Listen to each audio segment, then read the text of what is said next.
Hi, I'm Jack, and welcome back because today I'm going to give you guys my review for the third installment in James Cameron's big popular sci-fi franchise, Avatar: Fire and Ash. Once again, directed by James Cameron, starring Sam Worthington, Zoe Saldaña, Stephen Lang, Sigourney Weaver, Britton Dalton, Oona Chaplin, and so much more. Let me know your thoughts on the movie down below in the comments. I would love to know that. And with that said, let's jump right into it. Let's go! Let's go.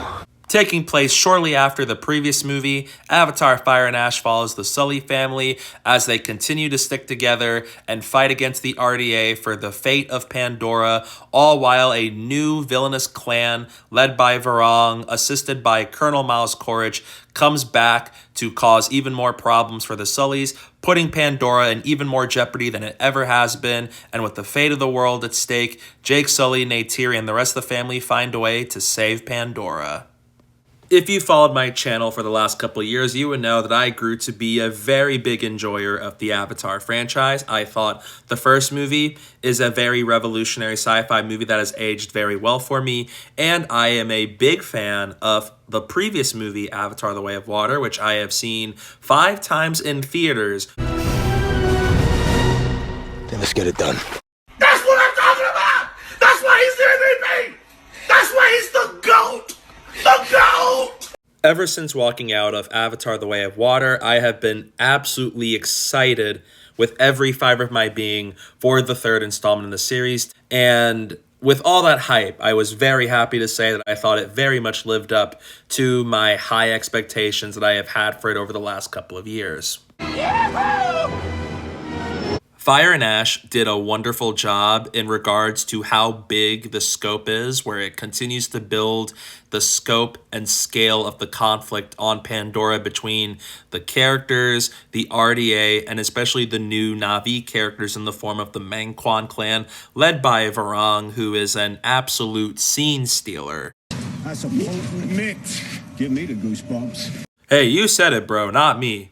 Varang is a wonderful new addition to this franchise, adding a new villain who comes from the Na'vi with a dynamic with Quaritch that is so intense and so well depicted that it truly changes up the status quo of what we are used to seeing in these movies, adds a new layer to the conflict, also adds new stakes for the Sully family in their fight to survive against all odds.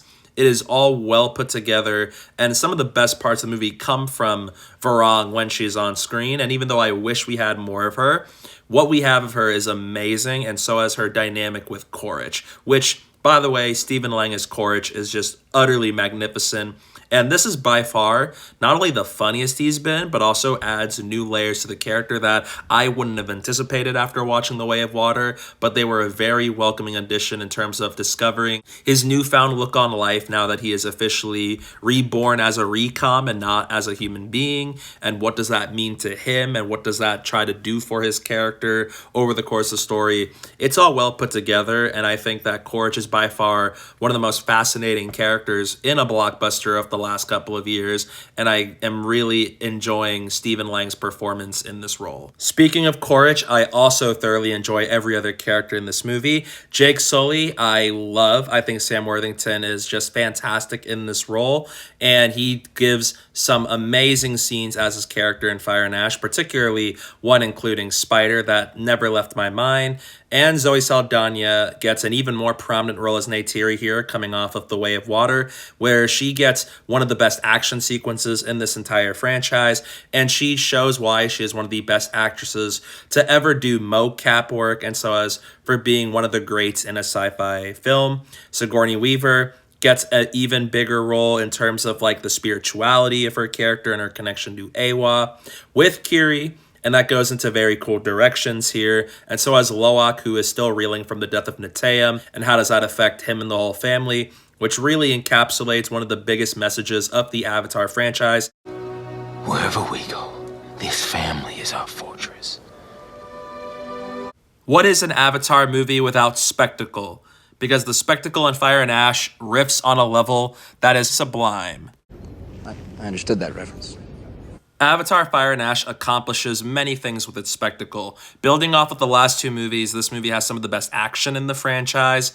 And on top of that, the visual effects themselves are nothing short of a marvel, as you would come to expect from a director as good at this as James Cameron. Failure to you means? I don't know. It's never happened. From the intensity, the tension building, it never lets up from the opening frames. This one just drops you right into the middle of it, and it is action-packed, it's exciting, it flows really nicely, and even the runtime, never felt a second of it. I was locked in from beginning to end, and if anything, I left the movie wanting Avatar 4. But I want it now! The way the movie puts a big emphasis on grief, loss, struggles, it's by far the darkest Avatar movie made out of the three, and it also takes the possibility of seeing Eywa to a whole other level with exploring more of Kiri's abilities, building off of what we saw in The Way of Water, changing the dynamic between Jake and Quaritch, introducing Varang into the mix, and so as adding new stakes to Pandora all make Fire and Ash a very worthwhile third outing. I also have to give a shout out to the score by Simon Franklin because similar to the last movie, the score for this movie is absolutely fire. While the world building isn't as expansive as it was in the other two movies, what they do here is still very impressive and cool in terms of building out the mythology of the planet of Pandora, the creatures introduced, and even the new tribes briefly shown, like the Wind Traders, are very fun additions, and I hope we get to see more tribes and new characters like that to distinguish all of the Na'vi we meet in this movie, and even the creatures. More Tokun in this movie, and as much as I love the Tokun in the last movie, I love seeing even more of them in this one. It's beautiful!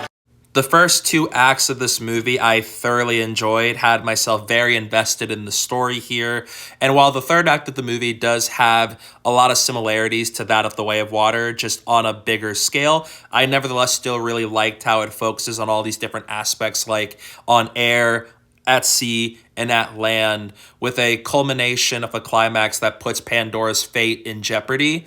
I really enjoyed all of that, and especially what it does with the characters and where they end up with by the end. So I nevertheless really enjoyed Avatar Fire and Ash. Really hope we get an Avatar 4. So in the end, I'm going to give Avatar Fire and Ash an A+.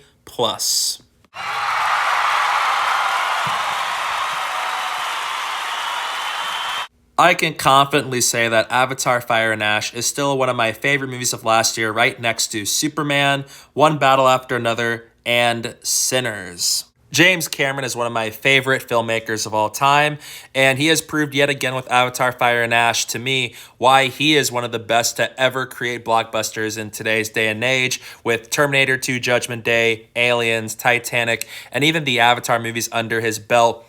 The stuff he was able to accomplish here is incredible, and even if Fire and Ash is treading similar waters as The Way of Water, pun intended,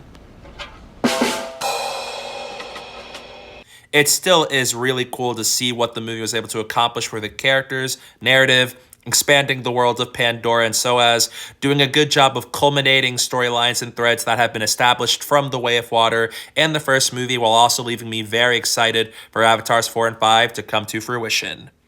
Those are my thoughts on Avatar, Fire and Ash. What did you think of this movie? I'd love to hear it. Let me know down below in the comments. What did you think of the movie? And if so, what's your favorite in the Avatar franchise? I'd love to know that. Don't forget to hit that like button and the subscribe button. And don't forget to stay tuned for more.